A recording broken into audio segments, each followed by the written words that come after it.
नमस्कार दोस्तों, insurance technical पर आपका बहुत बहुत स्वागत है। आज हम चर्चा करने वाले हैं एलआईसी के न्यू जीवन लक्ष्य प्लान के बारे में, जिसका टेबल नंबर है 933 एलआईसी ने इसे पुराने जीवन लक्ष्य प्लान 833 की जगह इस प्लान को लाया है। जीवन लक्ष्य पॉलिसी एलआईसी के मोस्ट पॉपुलर पॉलिसियों में से एक है। जैसा इसका नाम है जीवन लक्ष्य, वैसे ही इस पॉलिसी को डिजाइन किया गया है, अर्थात यह फैमिली के द्वारा तय किए गए लक्ष्य को पाने में फिनेंशियली आपकी फैमिली को मदद प्रदान करती है।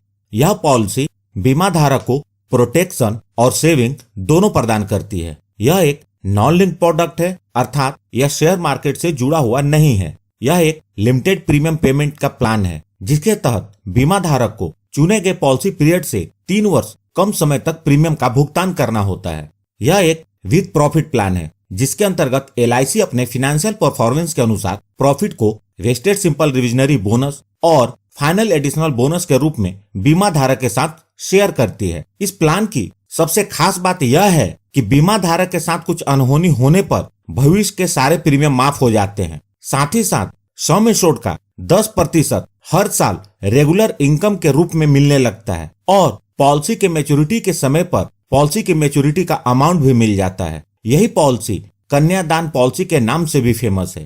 टैक्स बेनिफिट, इस पॉलिसी के अंतर्गत जो प्रीमियम का भुगतान होता है वह इनकम टैक्स के सेक्शन 80C के अंतर्गत एग्जम्प्टेड होता है, और जो मैच्योरिटी या डेथ क्लेम बेनिफिट के रूप में जो अमाउंट पेड होता है वह इनकम टैक्स के सेक्शन 10D के अंतर्गत टैक्स फ्री होता है। इस पॉलिसी के अंतर्गत मंथली, क्वार्टरली, हाफ ईयरली और ईयरली प्रीमियम पेमेंट का मोड उपलब्ध है। आप अपनी जरूरत के अनुसार इसका चुनाव कर सकते हैं। ग्रेस पीरियड, ग्रेस पीरियड का मतलब होता है प्रीमियम को पे करने के लिए अतिरिक्त समय।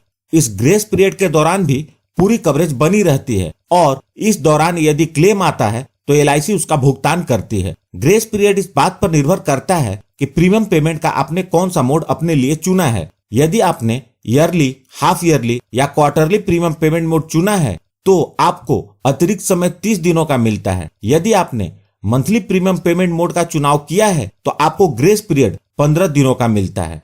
सरेंडर वैल्यू, इस पॉलिसी के 2 वर्ष के प्रीमियम का भुगतान करने के बाद बीमा धारक पॉलिसी को सरेंडर कर सकते हैं, लेकिन इस बात का ध्यान रखें, जब भी आप पॉलिसी को सरेंडर करेंगे आपको काफी नुकसान होगा।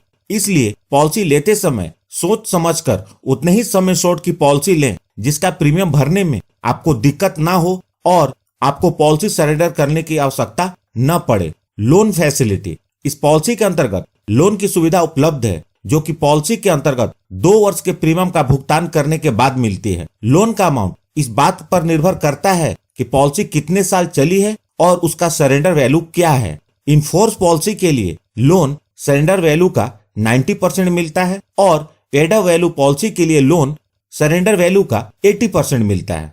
रिवाइवल ऑफ पॉलिसी, रिवाइवल का मतलब होता है बंद पॉलिसी को फिर से चालू करना। यदि आपने कुछ वर्ष तक पॉलिसी के प्रीमियम का भुगतान किया और उसके बाद प्रीमियम का भुगतान करना बंद कर दिया और आपकी पॉलिसी बंद हो गई हो, तो आप इस बंद पॉलिसी को 5 वर्ष के अंदर कभी भी बकाये प्रीमियम का भुगतान इंटरेस्ट के साथ करके चालू कर सकते हैं। यह 5 वर्ष का रिवाइवल पीरियड इस पॉलिसी के अंतर्गत एक अच्छा बदलाव है।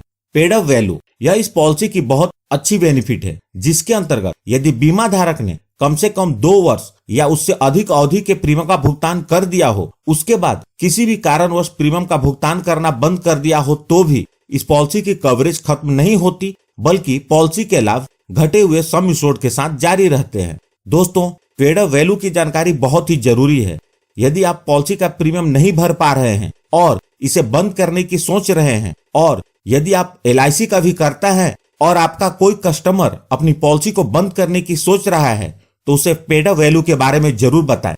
मैंने पेड अप वैल्यू के ऊपर अलग से वीडियो बनाई हुई है, यदि आप उसे देखना चाहें तो देख सकते हैं। आइए अब बात करते हैं इस पॉलिसी को लेने के लिए आवश्यक मापदंड के बारे में। इस पॉलिसी को लेने के लिए मिनिमम एज एट एंट्री है 18 वर्ष, मतलब 18 वर्ष से कम उम्र के बच्चों को यह पॉलिसी नहीं दी जा सकती। यह पॉलिसी उसे दी जा सकती है जिसने 18 वर्ष कंप्लीट कर लिया है। मैक्सिमम एज एट एंट्री 50 वर्ष नियरेस्ट बर्थडे, मतलब 50 वर्ष 6 महीने से अधिक उम्र वाले व्यक्ति को यह पॉलिसी नहीं दी जा सकती। मैक्सिमम एज एट मैच्योरिटी वह है 65 वर्ष, मतलब 50 वर्ष के आयु के व्यक्ति को 15 वर्ष से ज्यादा का पॉलिसी पीरियड नहीं दिया जा सकता और 45 वर्ष वाले व्यक्ति को 20 वर्ष से ज्यादा का पॉलिसी पीरियड नहीं दिया जा सकता। मतलब इस पॉलिसी के अंतर्गत जो भी पॉलिसी पीरियड अवेलेबल है उसमें से उतना ही पीरियड की पॉलिसी दी जा सकती है, जिससे कि पॉलिसी की मैच्योरिटी बीमा धारक के 65 वर्ष पूरे होने तक हो जाए। पॉलिसी टर्म, इस पॉलिसी के अंतर्गत 13 वर्ष से लेकर 25 वर्ष तक का टर्म अवेलेबल है, अर्थात यह पॉलिसी 13 वर्ष से कम टर्म जैसे 5 वर्ष, 8 वर्ष, 10 वर्ष या 12 वर्ष के पीरियड के लिए उपलब्ध नहीं है। इसे मिनिमम 13 वर्ष के लिए लेना होगा और जो मैक्सिमम पॉलिसी टर्म है वह है 25 वर्ष। प्रीमियम पेमेंट टर्म, इस पॉलिसी का जो प्रीमियम पेमेंट टर्म है वह पॉलिसी टर्म माइनस 3 वर्ष है। मतलब यदि पॉलिसी टर्म 13 वर्ष है तो premium paying term 13 minus 3 equal to 10 वर्ष होगा। यदि आप 20 वर्ष का पॉलिसी पीरियड लेंगे तो premium paying term 20 minus 3 equal to 17 वर्ष होगा। मिनिमम सम एश्योर्ड, इस पॉलिसी का मिनिमम सम एश्योर्ड 1 लाख रुपए है, अर्थात आपको कम से कम 1 लाख के सम एश्योर्ड की पॉलिसी लेनी होगी। Maximum sum assured, maximum sum assured की इस पॉलिसी में कोई लिमिट नहीं है, लेकिन यह आपके इनकम पर निर्भर करता है। 1 लाख से ऊपर का सम एश्योर्ड 10,000 के गुणक में उपलब्ध है। राइडर्स, इस पॉलिसी के अंतर्गत 4 राइडर्स उपलब्ध हैं। पहला है accidental death and disability benefit rider, दूसरा एक्सीडेंट बेनिफिट राइडर। आप इन दोनों राइडर में से किसी एक राइडर का चुनाव कर सकते हैं। उसके बाद तीसरा राइडर है न्यू टर्म एश्योरेंस राइडर और चौथा है new critical illness benefit rider. Premium waiver benefit rider की इस पॉलिसी में इनबिल्ट कवरेज है। अगर आप इन राइडर्स को पूरी तरह समझना चाहते हैं तो मैंने अलग से इसकी वीडियो बनाई हुई है, आप उस वीडियो को जरूर देखें। उस वीडियो की लिंक मैंने इस वीडियो के डिस्क्रिप्शन में दे दी है।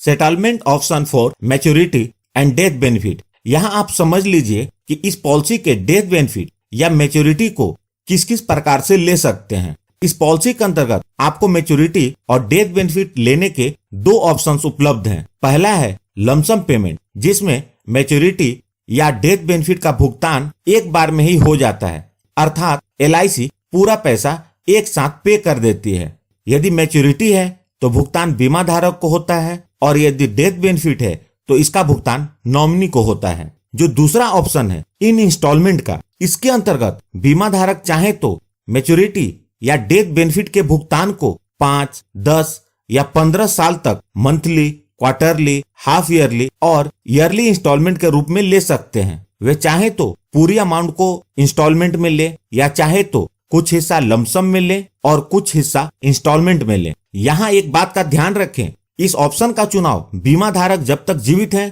कर सकते हैं और वो जब चाहे इसमें बदलाव कर सकते हैं, लेकिन बीमा धारक के बाद नॉमिनी को इस ऑप्शन में किसी प्रकार का कोई चेंज करने का ऑप्शन नहीं होगा। आइए अब इस पॉलिसी के बेनिफिट्स को उदाहरण के साथ समझते हैं। मिस्टर कार्तिक, जिनकी उम्र 30 वर्ष है, इस पॉलिसी को लेते हैं और सम एश्योर्ड के रूप में 5 लाख का चुनाव करते हैं और पॉलिसी पीरियड 25 वर्ष का लेते हैं। तो इस कंडीशन में मिस्टर कार्तिक को 22 वर्ष तक ही प्रीमियम का भुगतान करना है, क्योंकि premium payment term policy period से 3 वर्ष कम है। यदि मिस्टर कार्तिक मंथली प्रीमियम भरना चाहते हैं तो उनका मंथली प्रीमियम 1,770 रुपए होगा और यदि ईयरली प्रीमियम भरना चाहते हैं तो उनका ईयरली प्रीमियम 20,787 रुपए होगा। इस प्रकार मिस्टर कार्तिक पूरे पॉलिसी पीरियड के दौरान टोटल 4,57,772 रुपए प्रीमियम के रूप में भरेंगे और पॉलिसी के 25 वर्ष पूरे होने पर मिस्टर कार्तिक को मैच्योरिटी के रूप में sum assured plus wasted simple revisionary bonus plus final additional bonus मिलेगा, जो इस प्रकार होगा। Sum assured 5 lakh, wasted simple revisionary bonus 6,12,500 रुपए, फाइनल एडिशनल बोनस 2,25,000 रुपए। मतलब टोटल मैच्योरिटी का अमाउंट 13,37,500 रुपए मिलेंगे। यहाँ जो मैंने बोनस को कैलकुलेट किया है वह LIC द्वारा जीवन लक्ष्य पॉलिसी के अंतर्गत डिक्लेयर किए गए वर्तमान बोनस रेट के आधार पर है। इसे LIC हर साल डिक्लेयर करती है। आपकी मैच्योरिटी का अमाउंट इससे अलग हो सकता है। अब बात करते हैं डेथ बेनिफिट के बारे में। पॉलिसी लेने के बाद से लेकर पॉलिसी पीरियड के दौरान कभी भी मिस्टर कार्तिक के साथ कुछ अनहोनी होती है और वो अपने परिवार के बीच नहीं रहते तो नॉमिनी को डेथ बेनिफिट का भुगतान होगा, चाहे अनहोनी पॉलिसी लेने के तुरंत बाद हो या कभी भी। यहाँ हम मान लेते हैं पॉलिसी के 5वें वर्ष में मिस्टर कार्तिक के साथ अनहोनी हो जाती है और वो अपने परिवार के बीच नहीं रहते, तो इस केस में मिस्टर कार्तिक के नहीं रहने पर यह पॉलिसी बंद नहीं होगी, बचे हुए प्रीमियम का भुगतान LIC करेगी। और इतना ही नहीं, हर साल पॉलिसी की एनिवर्सरी पर नॉमिनी को पॉलिसी के 5 वर्ष पूरे होने से लेकर पॉलिसी के 24 वर्ष पूरे होने तक रेगुलर इनकम का बेनिफिट मिलेगा, जो कि सम इंश्योर्ड का 10% अर्थात 50,000 रुपए होगा। मतलब नॉमिनी को LIC की तरफ से हर साल 50,000 रुपए मिलेगा। और जब पॉलिसी के 25 वर्ष पूरे हो जाएंगे तो नॉमिनी को मैच्योरिटी भी मिल जाएगी।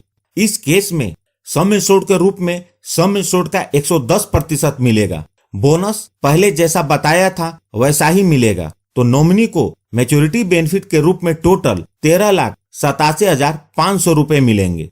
तो दोस्तों, यह थी LIC के जीवन लक्ष्य टेबल नंबर 933 के जानकारी। यदि वीडियो पसंद आई हो तो प्लीज इस वीडियो को लाइक करके मुझे प्रोत्साहित जरूर करें। और सबसे महत्वपूर्ण, यदि आपने इस चैनल को अभी तक सब्सक्राइब नहीं किया है तो कर लें और जुड़ जाएं हमारे साथ इंश्योरेंस प्रोफेशनल से इंश्योरेंस की जानकारी के लिए। और साथ में बेल आइकॉन को भी क्लिक कर दें और ऑल सेलेक्ट कर लें, ताकि जब भी मैं न्यू वीडियो अपलोड करूं वह तुरंत आप तक पहुंच जाए। यदि आप इस वीडियो के कंटेंट को पढ़ना चाहते हैं तो आप मेरी वेबसाइट insurance-technical.com को विजिट कर सकते हैं। अंत में अपना कीमती समय निकालकर इस वीडियो को देखने के लिए आपका बहुत बहुत धन्यवाद।